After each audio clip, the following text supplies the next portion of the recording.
నమస్కారం, సుప్రభాత ఘంటారావానికి స్వాగతం. ముందుగా ప్రధానాంశాలు. పంచాయతీ సిబ్బందికి 1వ తేదీనే జీతాలు. కొత్త పింఛన్లలో ఒంటరి మహిళలకు ప్రాధాన్యత ఇస్తామన్న సీఎం.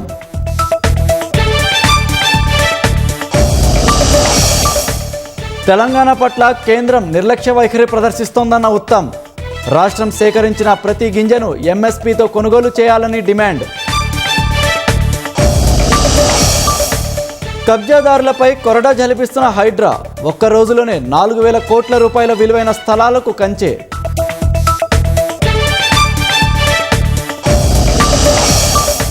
కర్ణాటకలో అధికార మార్పిడికి రంగం సిద్ధం. రేపు సీఎం సిద్ధరామయ్య రాజీనామా చేసే అవకాశం.